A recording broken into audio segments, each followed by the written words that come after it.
아히마아스가 외쳐 왕께 아뢰되 평강하옵소서 하고 왕 앞에서 얼굴을 땅에 대고 절하며 이르되 왕의 하나님 여호와를 찬양하리로소이다. 그의 손을 들어 내 주왕을 대적하는 자들을 넘겨 주셨나이다 하니 왕이 이르되 젊은 압살롬은 잘 있느냐 하니라. 아히마아스가 대답하되 요압이 왕의 종이 나를 보낼 때에 크게 소동하는 것을 보았으나 무슨 일인지 알지 못하였나이다 하니 왕이 이르되 물러나 거기 서 있으라 하매 물러나서 서 있더라. 구스 사람이 이르러 말하되 내 주 왕께 아뢰 소식이 있나이다. 여호와께서 오늘 왕을 대적하던 모든 원수를 갚으셨나이다 하니 왕이 구스 사람에게 묻되 젊은 압살롬은 잘 있느냐? 구스 사람이 대답하되 내 주 왕의 원수와 일어나서 왕을 대적하는 자들은 다 그 청년과 같이 되기를 원하나이다 하니 왕의 마음이 심히 아파 문 위층으로 올라가서 우니라. 그가 올라갈 때에 말하기를 내 아들 압살롬아, 내 아들 압살롬아, 차라리 내가 너를 대신하여 죽었다면 압살롬 내 아들아 하였더라. 아멘. 엄마의 눈에는 아들은 늘 철없어 보입니다. 엄마가 볼 때는 늘 아들들은 다 철이 없습니다. 노는 것만 좋아하는 것 같고요, 먹는 것만 좋아하는 것 같고요, 자도 어찌 그렇게 잠이 끝없는지 맨날 잠만 자는 것 같습니다. 나이가 좀 들면 나아지겠지, 나이가 좀 들면 나아지겠지, 이제 조금 더 나이 먹으면 좋아지겠지. 하지만 저를 비롯한 모든 아들들은 시간이 지나도 변하지 않습니다. 요즘 인기 있는 TV 프로그램 중에 미운 우리 새끼라는 프로그램이 있습니다. 유명 연예인들이 많이 나옵니다. 김종국, 이상민, 김희철, 임원희, 김준호, 많은 유명 연예인들이 나오고 있는데 이 철없는 아들들이 살아가는 모습을 지켜보는 어머니의 모습들을 비춰주면서 진행되는 그런 프로그램입니다. 그런데 그 출연하는 그 유명 연예인을 소개할 때마다 그 앞에 이름 앞에 붙는 수식어가 있습니다. 생후 510개월, 생후 523개월, 생후 555개월. 이 얘기는 나이는 이제 40, 50이 되었지만 여전히 부모님을 걱정시키며 살아가는 어린아이와 같은 철없는 아들들이라는 의미를 붙여놓고 있습니다. 나이로 봐서는 이제 50이 다 된 나이로 봐서는 이제 독립을 해서 부모님을 보호해 드려야 될 그런 처지인데, 나이인데 아직도 여전히 부모님의 마음에 걱정, 물가에 내놓는 아이들처럼 느껴지는 그런 철없는 모습으로 살아가는 아들들이라는 것입니다. 도대체 이 아들들은 생후 몇 개월이 되어야지 철이 드는 걸까요? 저도 지난 한 주간 이제 격리 생활하면서 아이들하고 같이 하루 종일 집에 있었습니다. 제가 평소에는 조금 늦게 들어가니까 아이들하고 할 시간이 뭐 1시간 요 정도 있었기 때문에 항상 예쁘고 항상 좋았습니다. 하지만 하루 종일 집에 같이 있으니까 아내가 왜 저렇게 소리 지르는지, 아내가 왜 저렇게 짜증을 내는지, 아내가 왜 2번 말하면 목소리가 저렇게 올라가는지 그 마음을 저도 조금은 알게 되었습니다. 아이들과 한 주 동안 같이 있는 것은 참 행복했지만 진짜 아들이 살아가는 그 하루의 삶의 모습을 보면서 도대체 아들들은 몇 개월이 되어야지 철이 들까라는 생각이 들었습니다. 5절의 말씀 한번 같이 읽어볼까요? 5절입니다. 왕이 요압과 아비새와 이때에게 명령하여 이르되 나를 위하여 젊은 압살롬을 너그러이 대우하라 하니 왕이 압살롬을 위하여 모든 군 지휘관에게 명령할 때에 백성들이 다 들으니라. 아멘. 아버지에게 소중하지 않은 아들은 없습니다. 모두가 다 소중한 아들이고 모두가 다 소중한 딸입니다. 그런데 다윗에게 압살롬은 정말 눈에 넣어도 아프지 않은 그런 아들입니다. 왜냐하면 생기기가 너무 예쁘게 생겼거든요. 태어날 때부터 너무 귀엽게 태어났거든요. 아니요, 다윗의 자식들 중에만 빼어난 아들이 아니라 이스라엘 전체에서 가장 뛰어나고 잘생긴 아들. 사무엘하 14장에 보면 그의 모습을 이렇게 묘사를 합니다. 온 이스라엘 가운데 압살롬같이 아름다움으로 크게 칭찬받는 자가 없었으니 그는 발바닥부터 어디까지요? 정수리까지. 도대체 정수리가 흠이 없으면 어떻게 흠이 없는 건가요? 발바닥, 여하튼 머리부터 발끝까지 완벽한 아들이라는 겁니다. 아마 저를 보면 대충 연상되지 않을까. 제가 격리할 때 문자들이 자꾸 오더라고요. 일주일 동안 성형하지 마세요. 일주일 동안 더 잘생기지면 어떠세요? 다들 걱정하시더라고요. 그런데 생긴 거에 비해서 정말 하는 짓은 철이 없습니다. 자신의 여동생 다말이 배다른 형제인 장남 암논에게 겁탈을 당하게 됩니다. 그런데 이 일을 압살롬은 나서서 해결하지 못합니다. 마음으로만 미워합니다. 마음으로 미워하지만 잘잘못에 대해서는 단 한마디도 하지 못합니다. 그리고 마음속으로 조용히 그를 죽일 계획만 세웁니다. 얼마나 철없는지 아세요? 뭔가 섭섭한 게 있으면 말로 하고 대화로 풀면 되는데 말 한마디 안 합니다. 그냥 마음의 그 잘잘못을 품에 두고 2년 동안 죽일 계획만 세웁니다. 그리고 2년이 지난 어느 날 치밀한 계획 속에 양털 깎는 날, 우리나라로 치면 어떤 큰 명절날 형제들을 다 부른 자리에서 자신의 종들을 시켜서 그 장남 암논을 죽여버립니다. 그리고는 외할아버지가 다스리는 그슬 땅으로 도망가 버립니다. 얼마나 철없는지 모릅니다. 그렇게 지낸 세월이 3년입니다. 그렇게 도망가서 외할아버지 밑에서 얼마나 철없는지 3년을 지냅니다. 몸은 다 컸지만 어른처럼 문제를 해결할 능력을 갖고 있지 못합니다. 그냥 섭섭하면 마음에 꿍 두고 있다가 내가 저거 어떻게 복수하지? 마치 어린아이들처럼 마음에 꿍 하고 있다가 철없는 복수심만 키워가는 그런 아들. 그런데 3년을 도망갔다가 왔으면 이제 철 좀 들어야죠. 이제 그렇게 도망갔다 왔으면 고생 좀 해서 철 좀 들어야 되는데 외할아버지에게 가서도 오냐오냐 컸나 봅니다. 돌아왔는데 여전히 철이 없습니다. 돌아왔는데 아버지 다윗과의 관계를 풀어내지를 못합니다. 회복하지를 못합니다. 다행히 요압이라는 장군이 있어서 구술에 있던 이 압살롬을 예루살렘에 데려오기는 합니다. 요압이 설득해서. 하지만 무려 2년 동안 예루살렘에 있으면서도 아버지 얼굴을 단 한 번도 보지 못합니다. 그 문제도 해결할 능력을 갖고 있지 못합니다. 그 상황 속에서 이 철없던 압살롬은 이 문제 하나도, 아버지 얼굴 보는 문제 하나도 스스로 해결하지 못해서 또 압살롬에게 계속 해결해 달라고 요구합니다. 옆에 있으면 얼마나 지치는지 알죠? 내 문제 내가 처리 못하고 이거 좀 해줘봐, 이거 좀 해줘봐. 요압도 지쳤습니다. 그래서 요압이 이 문제는 안 해결해 주고 싶어서 그냥 모르는 척 합니다. 그러니까 압살롬이 무슨 짓을 하는지 압니까? 요압의 밭에다가 불을 질러버립니다. 야, 너 안 해주면 내가 이거 할 거야. 불 질러버립니다. 얼마나 철없는지 모릅니다. 그러자 요압이 나서서 도저히 안 돼서 다시 중재를 하게 됩니다. 압살롬 도대체 언제 철드는 걸까요? 도대체 언제 철드는 걸까요?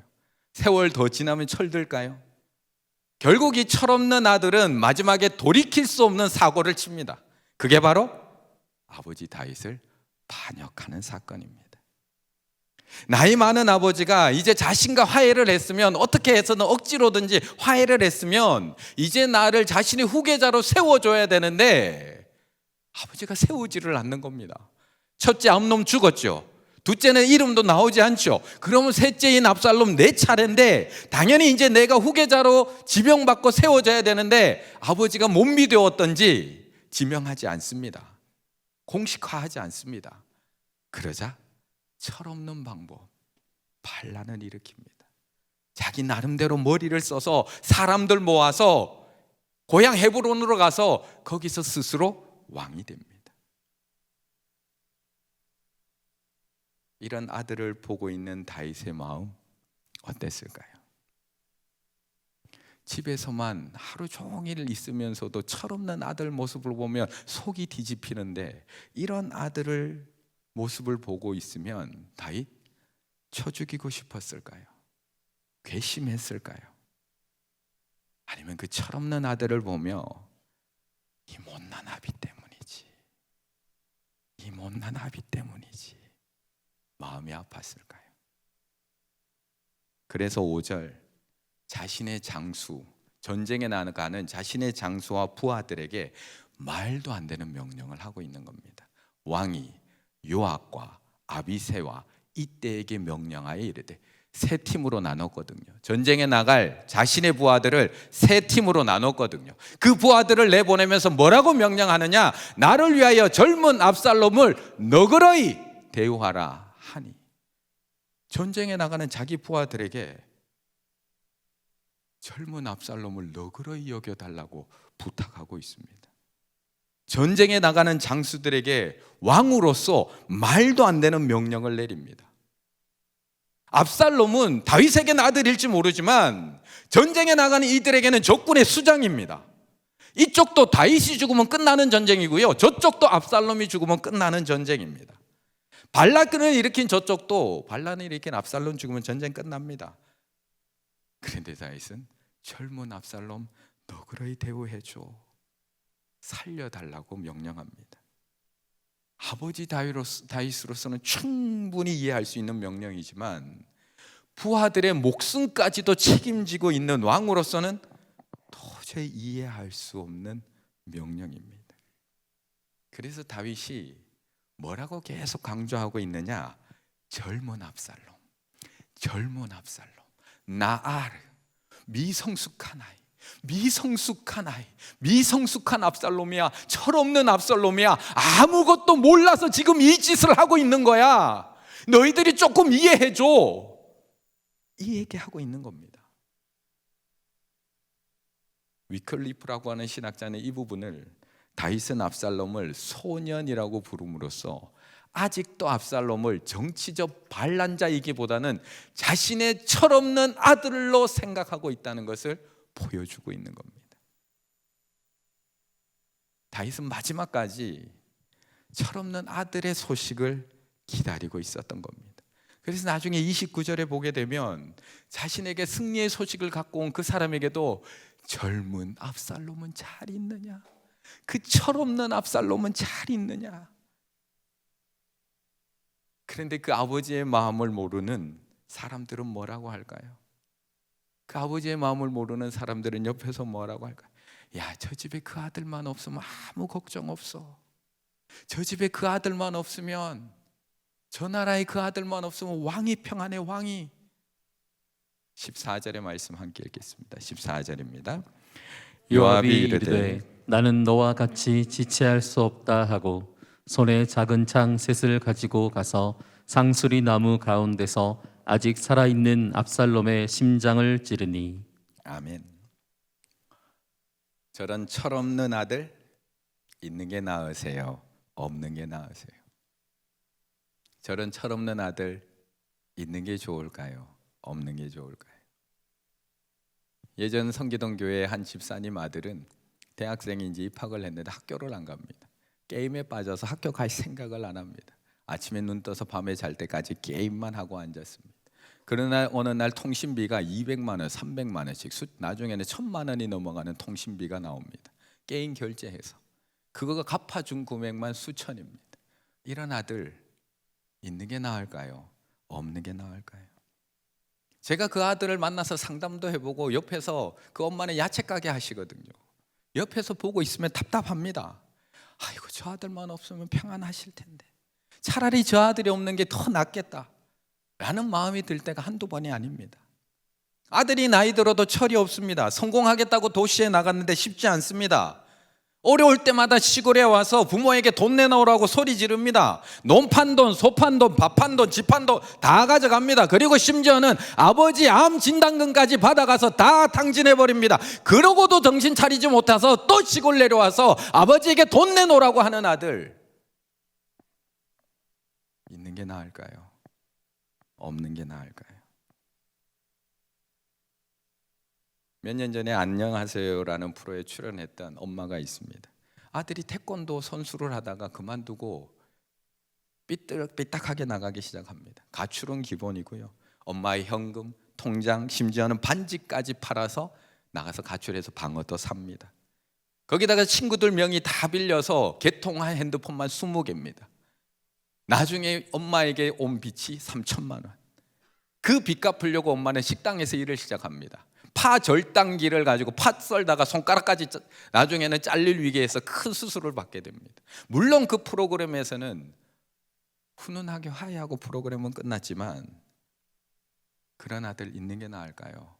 없는 게 나을까요? 차라리 없으면 더 평안하지 않을까? 차라리 없는 게 더 낫지 않을까? 요압의 생각도 마찬가지였습니다. 요압도 똑같습니다. 철없는 아들 압살롬을 끝까지 감싸 돌기만 하는 다윗, 이해할 수가 없습니다.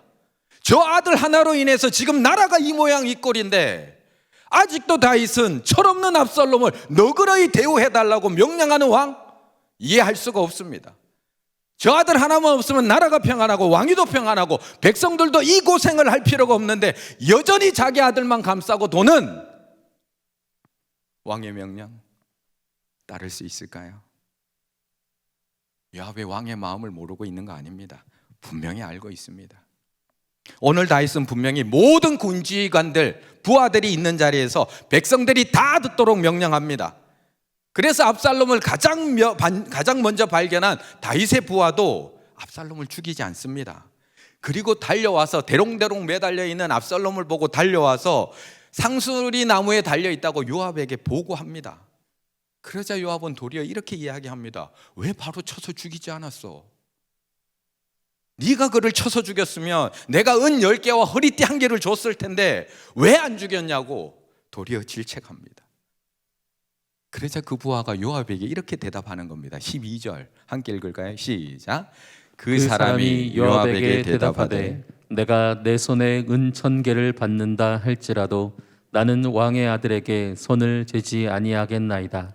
우리가 들었거니와 왕이 당신과 아비새와 이때에게 명령하여 이르시기를 삼가 누구든지 젊은 압살롬을 해하지 말라 하셨나이다. 아멘.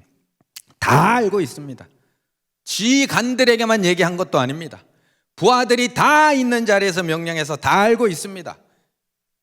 알고는 있지만 요압은 그렇게 생각하지 않습니다. 왕의 마음 몰랐던 것 아니라 내 생각이 더 확고했던 것입니다.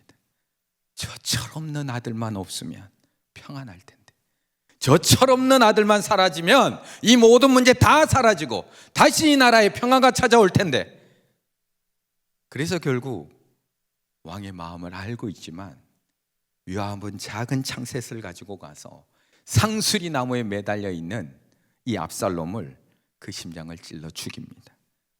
그리고 그 주위에 있던 요압의 10명의 부하들이 압살롬을 에워싸서 또 매로 쳐서 완벽하게 죽여버립니다. 이것이 나라를 살리는 길이고, 이것이 왕을 살리는 길이고, 이것이 모두를 다 살리는 길이라는 내 생각, 그 확고한 생각 때문에 왕의 마음을 알고 있지만 죽여버립니다. 우리도 아버지 마음 모르는 거 아닙니다. 우리도 아버지 마음 너무 잘 알고 있습니다. 특히 요압처럼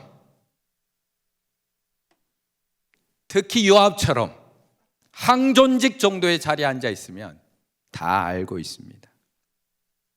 요압은 늘 다윗의 옆에 일진을 이끌고 간 장군, 항존직 정도 되면 우리를 향한 하나님의 마음, 우리에게 주신 왕의 명령 무엇인지 너무 잘 알고 있습니다. 지금 몰라서 못하시는 분 계시는가요? 지금 항존직 중에서 하나님께서 우리에게 명령하신 그 명령을 몰라서 못하고 계시는 분 계시는가요? 하나님의 마음을 몰라서 못하고 계시는 분 계시는가요?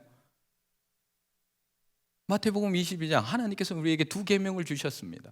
하나님께서 예수님께서 우리에게 이렇게 얘기합니다. 예수께서 이르시되 내 마음을 다하고 목숨을 다하고 뜻을 다하여 주 너의 하나님을 사랑하라 하셨으니 이것이 크고 몇째 되는 계명요? 첫째 되는 계명. 둘째도 그와 같으니 내 이웃을 내 자신과 같이 사랑하라 하셨으니 이 2계명은 온 율법과 선지자의 강령이니라. 하나님의 명령 모르시나요? 하나님의 마음 모르시나요? 새 계명이 있다고요? 새 계명을 지키기 위해서 이건 모르겠다고요? 새 계명은 뭐라고 하시는데요? 새 계명을 너에게 주노니 서로 사랑하라. 내가 너희를 사랑한 것 같이 너희도 서로 사랑하라. 너희가 서로 사랑하면 이로써 모든 사람이 너희가 내 제자인 줄 알리라. 몰라서 못하시나요? 우리는 알고 있습니다. 분명히 알고 있습니다.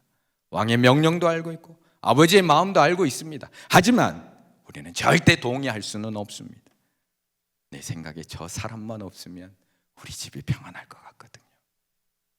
저 문제 일으키는 사람만 없으면 우리 교회 평안할 것 같거든요. 저 세력만 사라지면 우리나라 성장할 것 같거든요. 저 사람만 없으면 우리 집에 이런 문제 없을 것 같고, 저 사람만 없으면 이렇게 시끄럽지도 않을 것 같고, 지금까지 저 사람 때문에 우리 집이 이렇게 어렵고, 저 사람 때문에 교회가 이렇게 어려웠고, 욥도 똑같이 생각합니다. 그런데 다윗 왕도 똑같은 마음이었을까요? 아버지도 똑같은 마음이었을까요? 33절 말씀 함께 읽습니다. 33절입니다. 왕의 마음이 심히 아파 문 위층으로 올라가서 우니라. 그가 올라갈 때에 말하기를 내 아들 압살롬아, 내 아들 압살롬아, 차라리 내가 너를 대신하여 죽었다면 압살롬 내 아들아, 내 아들아 하였더라.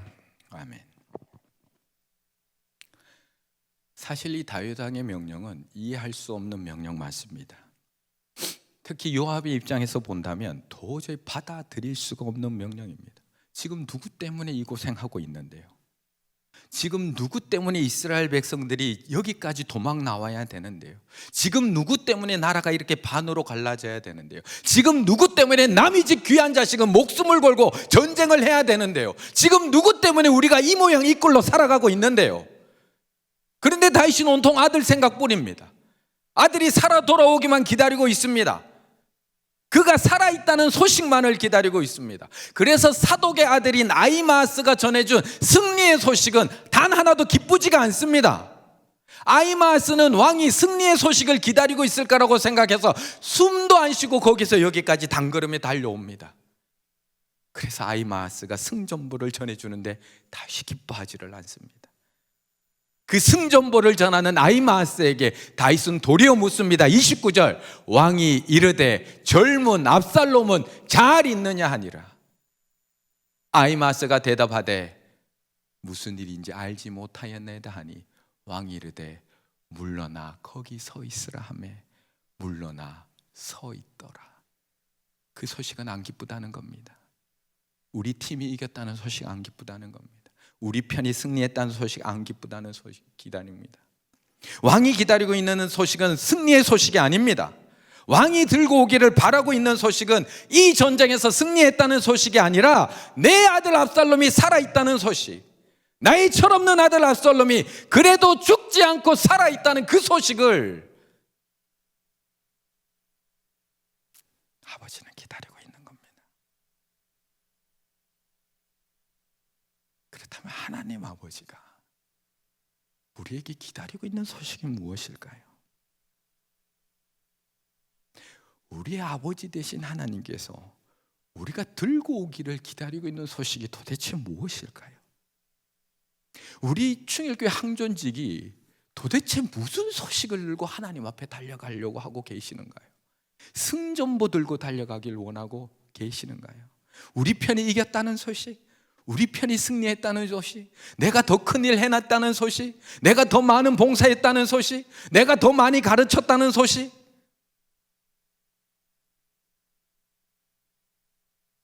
탕자에 비유해서 형에게 아버지의 재산을 미리 받아간 탕자는 돌아오지 말았어야 할 철없는 동생입니다.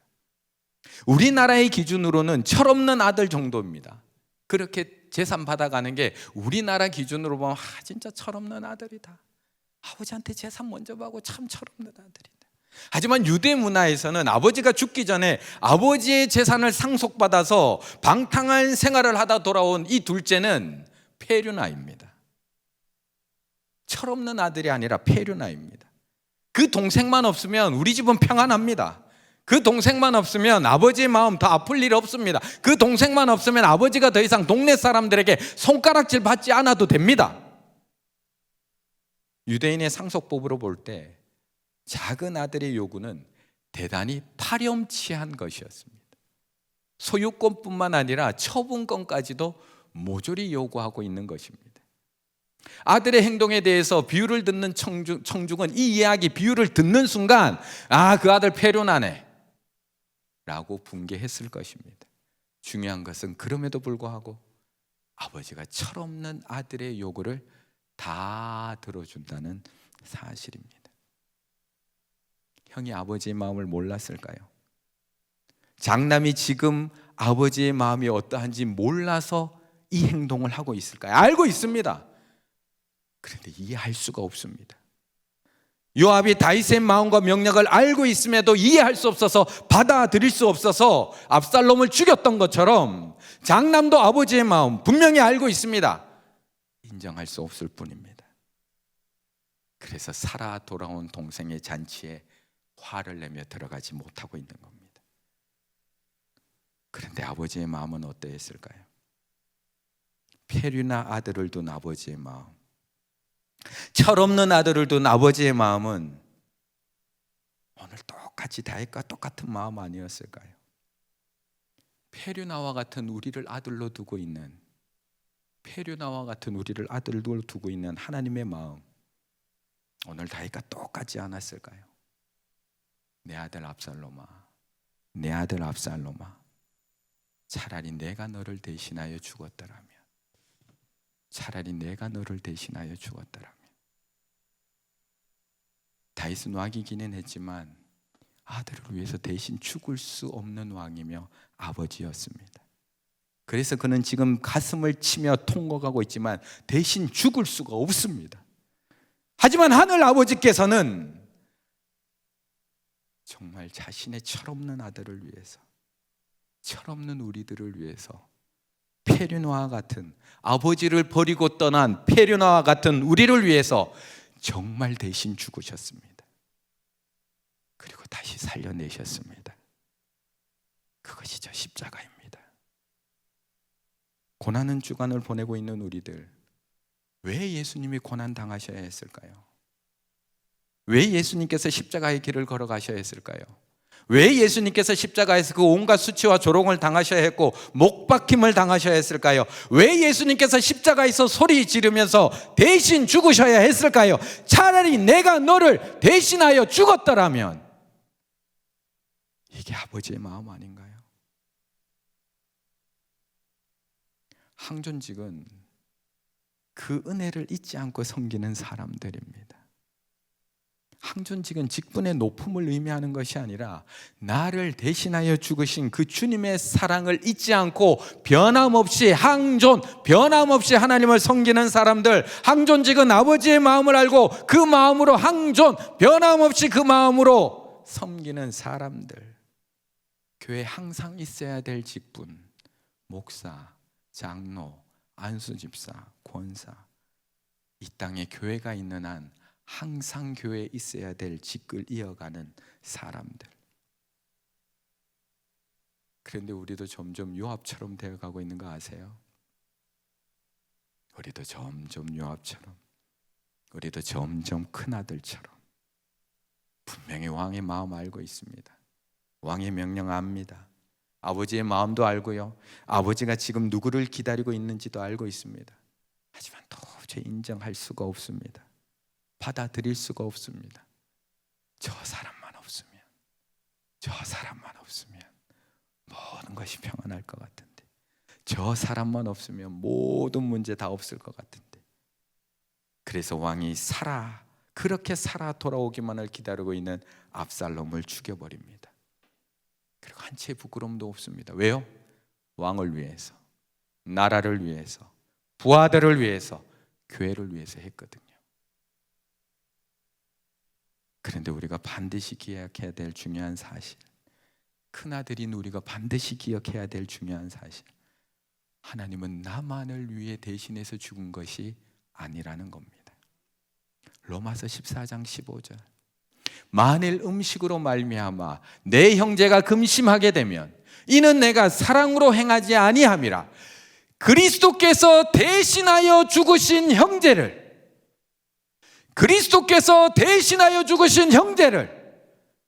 나를 위해서만 대신하여 죽은 것이 아니라 우리 예수 그리스도께서는 지금 옆에 있는 그 형제와 그 자매를 위해서도 대신 죽으셨다는 겁니다.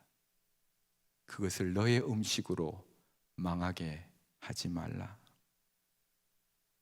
그리스도께서 대신하여 죽으신 형제라는 대목에 집중해서 묵상하라. 이 대목에 집중해서 묵상하라. 특정 사람에게 베푸시는 그리스도의 사람을 묵상하는 것은 매우 유익하다. 누군가 떠오르는 사람이 있다면 묵상하십시오. 예수 그리스도께서 그 사람을 대신하여 죽으셨다는 것을 묵상하셔야 됩니다. 집중하여 묵상하셔야 됩니다. 그리스도께서 그들에게 품으시는 감정을 생생하게 떠올려야 한다. 그리스도는 그들을 대신하여 죽으실 만큼 그들을 사랑하셨다. 이 진리를 되새기면 다른 사람을 향한 미움과 무관심에서 벗어날 수 있다. 아무리 치열한 전쟁에서 아무리 싸움을 잘해도 왕의 명령을 따르지 않는 용장은 필요하지 않습니다. 아무리 집에서 모든 온갖 굳은 일을 잘해도 아버지의 마음을 알고도 받아들이지 않는 장남은 잔치에 참여할 수 없습니다. 아무리 교회에서 모든 일을 다 감당해도 하나님 아버지의 마음을 알면서도 내 소견에 옳은 대로 행하는 항존직은 어떻게 될까요? 항존직에 가장 필요한 것이 무엇일까요? 내일 우리는 항존직 1차 투표를 하게 됩니다. 내일과 모레가 1차 투표입니다. 헷갈리시면 안 됩니다. 다음 주가 2차 투표. 앞으로 세워질 우리 피택자들, 피택 후보자들에게 가장 필요한 건 무엇일까요? 지혜가 필요할까요? 능력이 필요할까요? 착한 거요? 조용한 거요? 용감한 거요? 리더십이요? 아니요. 차라리 내가 대신하여 죽었더라면,